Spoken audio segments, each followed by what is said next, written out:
Right, so let's do some of these. Okay, so this is my Am I Gardener. Okay, so one is for the carnations. Says that these have a really yummy fragrance. Whispering Willow Farms. Jill was talking about how she loves the Dr. Witchy's tomato, so I got some of those. I do want to try to make some tomato sauce and tomato paste this year, so I did get some just San Marzano, so I'm gonna plant those in some containers. They're just a bush variety. That's the only bush tomato that I'm growing. I got a miniature red bell pepper and a miniature yellow. They're like the little snacking peppers, but these actually look like bell pepper shapes, not like the little horn-shaped ones that you buy in the packages. So I got those. I feel like when I grow the regular-sized bell peppers, they don't do very well and they take forever. And then something happens and I don't get any. So 60 to 70 day maturity, and they're just a smaller pepper. So I have had these before and I've grown them and they're amazing and wonderful and I love them, and I got 2 packages this year and I am going to share some with my friend. But the Spring Flush snap peas. We got some pepperoncinis because I want to pickle them, make some pepperoncinis. We love pepperoncinis in sandwiches, salads, pizza, tacos, wraps, nachos, hot dogs, chili. Where else can I put these? And we also got the Tropical Sunset tomato because these just looked really yummy. They're golden with a blush, red blush. So I am planting some red cherry tomatoes, but our granddaughter loves the yellow ones, and so do I. I prefer them. They're less acidic than the reds, and they have a thinner skin most often times. So that's why I plant a lot of the yellows. We're doing a lot of sun gold. So that is my Am I Gardener seed haul. I'm going to do the Baker Creek. These are one of my favorites. Look at the bag this year. It's the Japanese Morning Glories. The last time I ordered from them, I got a pink celery. It's so beautiful. With these guys, they send you like a little thank you card. I got a little free tomato, the pink fang tomato. It's a paste tomato, but it's an indeterminate. Superb sauces or fresh eating.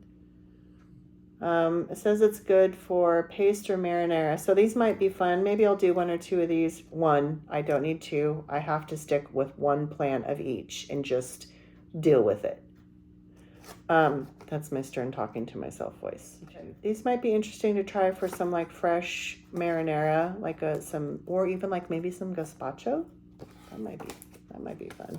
I have grown these and I do have some, and then I just wanted to get more because I want to have more seeds because I don't have very many seeds. I mean, I probably had enough, and I don't really know how many seeds the plant will produce, each plant, but these Job's Tears, these are really cool. I make jewelry, and these are used, the seeds are dried, and a lot of times they're made for jewelry. It says ancient grain bearing plant used for food, necklaces, and rosary beads, used traditionally in folk medicine for arthritis and to remove heat. So, but the thing is, I'm going to start these indoors, and they're really pretty. They kind of remind me, the leaves on these remind me of a corn leaf. They're very pretty and they're very like delicate. I don't know. I think corn leaves are really pretty, but that's kind of what it reminds me of. And then like the plant grows out this like seed head that like kind of folds over, and then the seeds are produced, and it looks like maybe one seed head will produce like 5 to 6 seeds. So we'll see. See what I mean about the corn leaves? They are very reminiscent of corn. Even like the stalky part reminds me of corn. They're beautiful. Then I also got, like I said, I love the Cosmos. I got this double Dutch rose Cosmos. I got the Sart Relois tomato. It was just too pretty to pass up. It's an 85 to 90 day tomato, but it says bursting with sweet, fruity, and complex flavor with just the right acidity. Tropical sweet with high antioxidant content. Large beefsteak fruit, average 10 to 24 ounces. So this will be a really good like sandwich tomato, the beefsteaks. And then I love calendula. I plant calendula for my medicinal garden, every year, and normally you don't see too many different varieties, but I saw this one and I was like, I have to have it. And what a cute name, Porcupine Yellow. And look at that fluff. I love the fluffy ones. And then we've got a Rosa Bianca eggplant. And then I also have a Victorian white salvia. And then last but not least, this is another grass, and it is the blue buddy grass. It says this only grows 12 inches tall by 6 inches wide. So I actually think I might put these. We have a little lilac tree that's on like our corner of our lot, on the outside of our fence. I think I'm going to put this out along there because it won't overgrow the lilac. That's my theory anyway. So those are the Baker Creek seeds, strictly medicinal. This is new to me this year, one of the newer ones, and I got these seeds. You can go either to the Strictly Medicinal website. I also ordered seeds from Mountain Rose Herbs, which I love, and when I got them, they were strictly medicinal seeds. They were this company, so I was like, So with it, I asked for a seed list, so they sent me a seed list. They have a lot of really cool things. So I got some Roman chamomile. I already have German chamomile, but the Roman chamomile is like a more dwarf variety. It's a more low growing to the ground. And it's also, when you step on it, it smells like apples, like sweet apples. So Roman chamomile was used back in the days in Rome in gardens, and they used it as like a ground cover. So I have this really whimsical idea of having my garden have some ground cover of Roman chamomile and lamb's ear, which, if you don't know, lamb's ear is a really soft, just a little plant. It's a perennial plant that grows here. And I have grown some from seed before, and it lived for a couple of years. And it's very, very soft, like a bunny's ear or a lamb's ear. So that's kind of my little whimsical, when I daydream, I'm thinking in my garden. So we've got some Roman chamomile. I got some Tulsi basil for my tea garden and for my medicinal garden. So holy basil is also Tulsi. And then I also got some Arnica montana seeds. This is for medicinal. It's toxic. This is the one of the only things I'm growing that you cannot eat in any kind of way, and you cannot put it, if you make medicine out of it, it cannot go on any like open wound. But Arnica montana is really good for bruises, sore muscles. I just love this picture of the Arnica with what I'm guessing is most likely yarrow. I always use it for bruises and sore muscles, scrapes, like as long as you haven't broken the skin. But if you sprain your ankle or something, this would be amazing for that, to use a poultice or a salve or something. And then last but not least, with these guys I ordered, I'm very excited about these. One I've not ever seen grow around here, but I think it's supposed to when I did some research, and that is goldenrod seeds. And I will try to put pictures up for these when I do this editing of this video,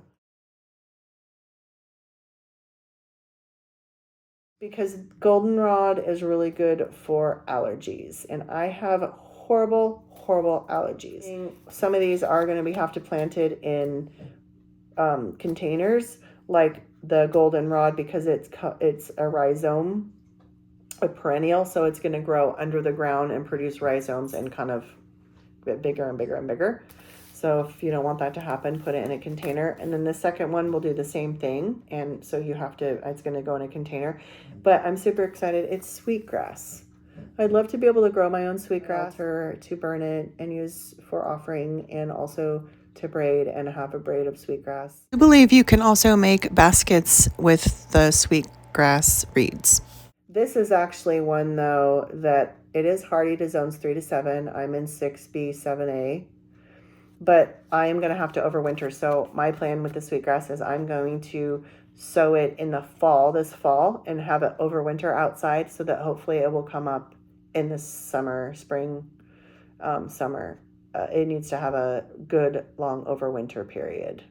when I did some research. A lot of people said the germination was that they didn't have good germination, and that is what I found was why you needed to have that cold stratification period of time. Those are the strictly medicinal seeds. And this last one is going to be the Eden Brothers, which I think is just a couple.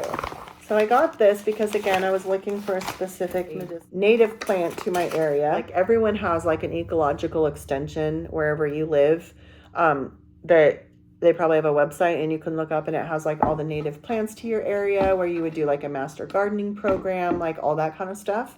And so when I was looking at that list, I found a really beautiful flower that is a native flower to my area, and I've never seen it here before. And so I searched for it to find out where I could get some seeds, and I got them from Eden Brothers. When I was on there, I got a few other seeds. So I got the my Little Marvel bush shelling peas. I needed more of those, so I got an order of that. And then I got an order of some Ruby Eclipse sunflowers. They don't have a picture or anything on this, but I'll put a picture up.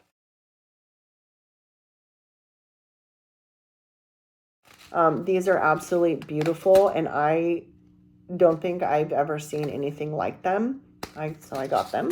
And then this was the native flower. It's called the Indian blanket flower or blanket flower.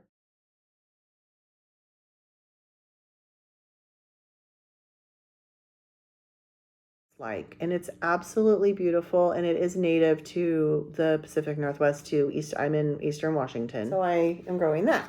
And that was the only things that I had gotten from the Eden Brothers. So I think that wraps up our seed haul. So I did receive my Johnny Seed order, and so these are the things I got from them. The Soltis F1 hybrid corn. I got these beautiful Queen Zinnia mix. They didn't have any extra name like lime or orange. And then also, I have yarrow that grows naturally here, the white one, but these were too beautiful to pass up, so I had to get them. And then also these beautiful Cupcake Blush Cosmos, because you know I love my Cosmos. Let's connect down in the comments. Let me know where you live, what your growing zone is, and what's your favorite thing to grow in the colder weather and the warmer weather. I hope you guys have a really great growing season. Have a great night, and we'll talk to you later.